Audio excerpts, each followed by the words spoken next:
वही बड़ी हल्ला करता है। देखो यहाँ तक हम बना चुके हैं। बताइए कौन सा दर्पण हो गया? उत्तल। और ये इसका वक्रता केंद्र और ये मुख पक्ष। तो हम पहला किरण गुजार है, टकरा के चला गया, और फिर बताओ ऊपर तो मिलेगा ना, तो हम मुख पक्ष से मिला चुके हैं।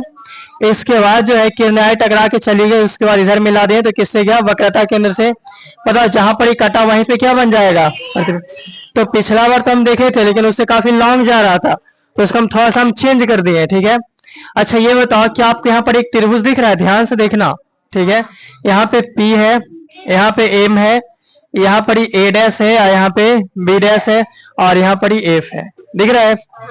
ठीक है, तो हम चलते हैं त्रिभुज में। त्रिभुज का नाम लिखते हैं, आप लोग ध्यान से देखिएगा।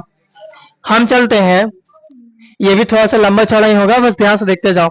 हम चलते हैं त्रिभुज PMF, ठीक है, और एवं A dash B dash F। क्या ये दोनों दिखा?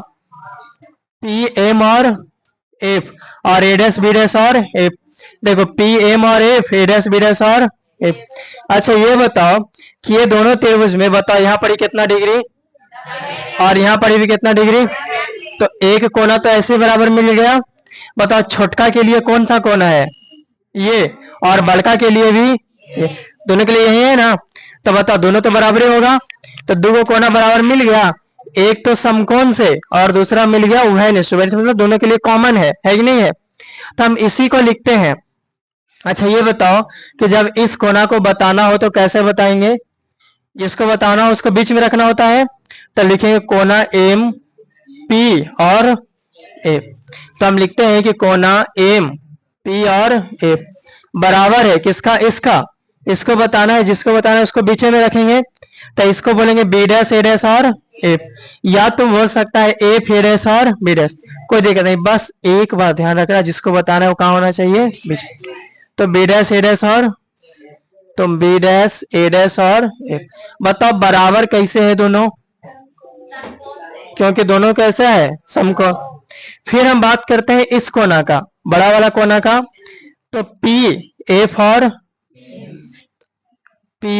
और एम, बताओ बराबर होगा, तो ए डैश एफ और बी डैश का, ए डैश एफ और बी डैश कैसे बराबर होगा? तो उभयनिष्ठ। उभयनिष्ठ मतलब दोनों के लिए एक ही कोण है, कॉमन है। जिस कोना को बताना होता है उस कोना को बीच में रखते हैं। ठीक है, अब बताओ कि इस त्रिभुज का दो कोना बराबर हो गया कि नहीं बराबर हो गया? हो गया ना। अब जब किसी त्रिभुज का दो कोना बराबर होता है तो उसको हम क्या बोलते हैं? कि जो त्रिभुज मेरा पी एम एफ है और जो ए डैश बी डैश एफ है, ये कैसा है? समरूप। ठीक है, किसी दो त्रिभुज का कोना आपस में बराबर हो जाए तो उसको क्या बोलते हैं? समरूप। अब जब हुई तो कोई दो त्रिभुज समरूप हो जाएगा तो उसका भुजाओं का अनुपात क्या हो जाता है? बराबर। जैसे कि ये दोनों त्रिभुज समरूप हो गया, तो हम कह सकते हैं कि इसका लंब बटा इसका लंब और इसका धार बटा इसका। तो बताओ इसका लंब कितना है और ओकर लंब कितना है? एमपी कितना है? बताओ बराबर इसका आधार कितना है? ए डैश एफ। और बताओ इसका आधार कितना है? पी और एफ। ठीक है, इसको थोड़ा सा और देखना हम, तो लंब बटा लंब आधार बटा आधार कर दिए। ठीक है, उसको थोड़ा सा और आगे देखिए। थोड़ा सा और आगे क्या देखना है? एक चीज ध्यान दो कि हम दो ऐसे रेखा बनाते हैं। ठीक है, हम बता दिए कि यहाँ से यहाँ तकला 5 मीटर है, तो बताओ यहाँ से यहाँ तकला भी कितना होगा? यहाँ से यहाँ तकला, यहाँ से यहाँ तकला। तो ध्यान से देखो और बताओ कि ये रेखाएं और ये रेखाएं आपस में समांतर दिख रहा है। ठीक है, तो बताओ यहाँ से यहाँ अगला 5 है, तो यहाँ से यहाँ तकला भी, यहाँ से यहाँ तकला भी, यानी कि ध्यान से सुनो, यानी कि ये दूरी और ये दूरी दोनों बराबर है कि नहीं बराबर है? क्योंकि दोनों रेखाएं समांतर हैं, और समांतर रेखाओं के बीच की दूरी क्या होता है? बराबर। यानी कि हम क्या कह सकते हैं कि जो ए बी है वो बराबर है एमपी का। ये एमपी का दूरी और एबी का दूरी दोनों क्या है? बराबर।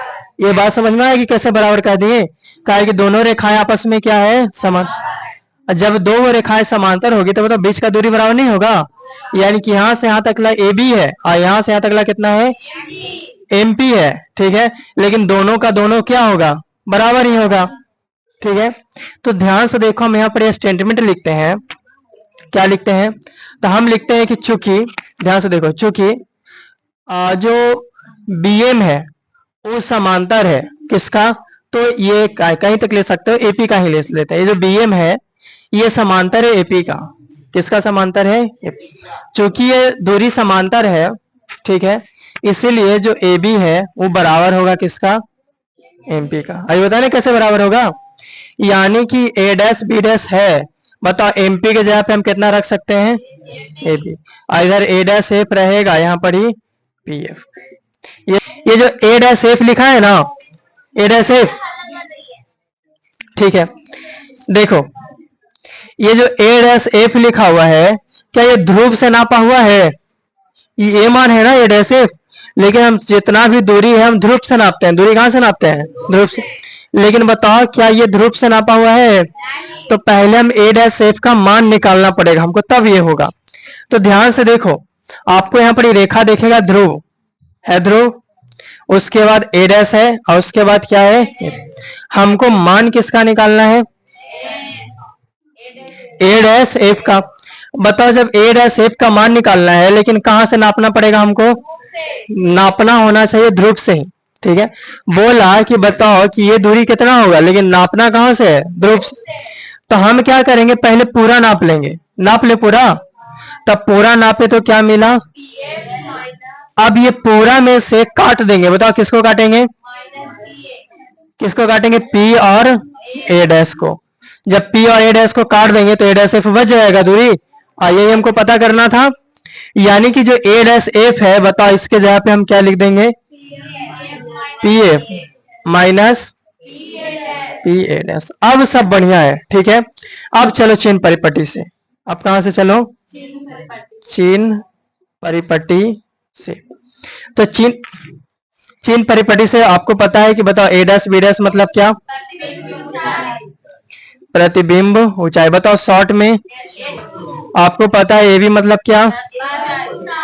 वस्तु ऊंचाई। बताओ शॉर्ट में आपको पता है पीएफ मतलब क्या? नहीं,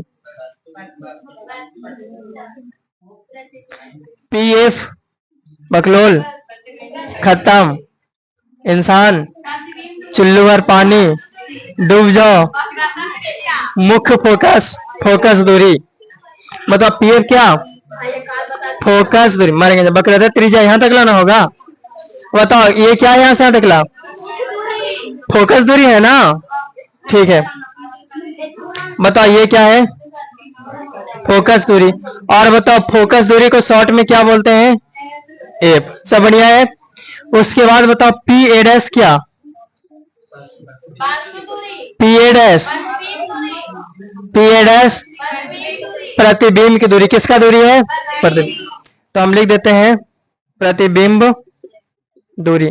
और बताओ प्रतिबिंब दूरी को शॉर्ट में क्या बोलते हैं? भी। और कुछ बचा? अब कुछ नहीं बचा। अब आप लोग बताओ, कुछ नहीं बचा? है बकलोल, इसमें है ही नहीं तो।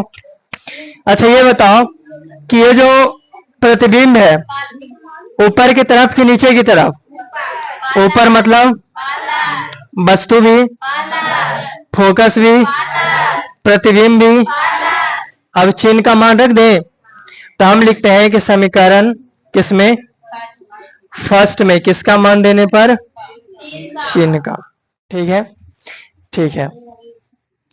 बताओ ए डैश बी डैश मतलब, और ए बी मतलब? माइनस तो कहीं एवे नहीं किया जी। बताओ पीएफ मतलब? कहने गया भी सॉरी एफ न था, बकलोल। बताओ पी ए डैश मतलब क्या है? भी, ठीक है। बीच में माइनस है ना, कहने गया माइनस। अच्छा ये बताओ कि पीएफ मतलब? पीएफ मतलब क्या है? एफ। सब का मान दे दिए, जो जो था वो रख दिए, ठीक है। अब बताओ क्या कैसे कर दिए? पीएफ मतलब क्या होता है? एफ। बीच में क्या है? तो माइनस दे दिए। पी ए डैश मतलब क्या है? भी। और पीएफ मतलब एफ। आ गया ना, ठीक है। अच्छा ये बताओ H2 बटा H1 को हम क्या बोलते हैं? प्रतिबिंब की ऊंचाई तथा वस्तु की ऊंचाई के अनुपात को क्या बोलते हैं? आवर्धन। यानी कि H2 बटा H1 क्या हो जाएगा? आवर्धन। इसके जगह पे हम m रख दिए, उसके बाद F है माइनस V है और बटा F। थोड़ा सा और देखो, इसको हम अलग अलग कर देते हैं। क्या कर देते हैं? अलग। यानी कि F के बटा में F माइनस V के बटा में, तो ये F से F क्या हो जाएगा? तो m बराबर 1 बचेगा माइनस V बटा। अच्छा ये बताओ कि जब हम आवर्धन सिद्ध कर रहे हैं तो आवर्धन का फॉर्मूला क्या होता है? m बराबर माइनस भी बटा यू। हमको यही ना सिद्ध करना है, m बराबर माइनस भी बटा यू। तो भी तो ठीक है, लेकिन ये क्या आ गया है? क्या f चाहिए? तो f को हटाना पड़ेगा ना, f तो फोकट में चला आया, बंद हो गया। क्या हम नहीं दिख रहे हैं? इधर आएंगे तब ना दिखेंगे, अब दिख रहे हैं। तो ये बताओ, f की तो आवश्यकता है नहीं, तो हम एक सूत्र लगाते हैं जिसको हम बोलते हैं दर्पण सूत्र। क्या बोलते हैं? दर्पण सूत्र। ठीक है, दर्पण सूत्र को अभी सिद्ध ना किए हैं, ठीक है, लेकिन उसको हमको लगाना पड़ेगा। इसको हम जो दर्पण सूत्र है इसको हम अगला वर्ष सिद्ध कर देंगे। ठीक है, ठीक है।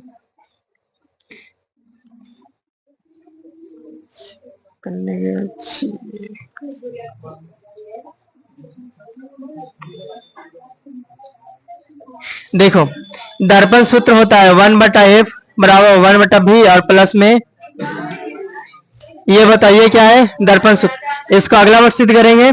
अच्छा, थोड़ा सा यहाँ से कहानी देखो, हम यहाँ से निकालने वाले एफ का मान। क्या निकालने वाले हैं? एफ का मान। कैसे निकालें? तो बस देखते जाओ। ये 1 बटा एफ, ठीक है, बताओ एलसीएम लेंगे तो कितना हो जाएगा? और u और प्लस में भी, भीम का जोड़ क्रॉस गुना। ठीक है, ठीक है। ये तो 1 बटा एफ है ना, हमको किसका मान चाहिए? एफ का। तो इसको पलट दो, एफ कहां चल जाएगा? ऊपर। तो इसको ही पलट दो, तो यू भी और बटा में यू प्लस भी, ये निकल गया एफ का मान। अब यही एफ का मान हम रखने वाले हैं कहां पे? तो m बराबर 1 माइनस भी बटा एफ का मान कितना है? ओहो, बड़ी लंबा चौड़ा है ये तो जी। u और बटा में u प्लस भी, सब बढ़िया है। m बराबर 1 माइनस, ये भी है, बता नीचे ज्यादा है तो ये कहां चल जाएगा? यानी कि u प्लस भी, और ये u भी कहां रहेगा? नहीं। ऐसा नहीं लग रहा है कि इसे ये कट जाएगा? तो m बराबर 1 और माइनस, यहाँ पर क्या बचा? u प्लस भी, और नीचे क्या बचा? केवल u। ठीक है, आगे चल लेते हैं। इसको मिटाना पड़ेगा जी, तो जगह ना है। कोशिश करते हैं, हम कोशिश करते हैं। देखो, अच्छा, m बराबर, इसको हम एलसीएम लेने वाले हैं। क्या लेने वाले हैं? तो एलसीएम क्या होने वाला है? क्रॉस गुना करें तो u और ये माइनस क्रॉस गुना करेंगे तो देखो माइनस में हो जाएगा u और माइनस में हो जाएगा भी। ठीक है, माइनस अंदर जाएगा ना, तो प्लस वाला माइनस, ये प्लस वाला माइनस। अच्छा, हमको लग रहा है ना कुछ कटेगा, अब लोग लग रहा है प्लस में यू माइनस में यू, तो बताओ क्या बचा? माइनस भी बटा, तो यही ना लाना था, हमारे सिद्ध करना था, ये एकदम आ गया। ठीक है, इसको उतार लीजिए।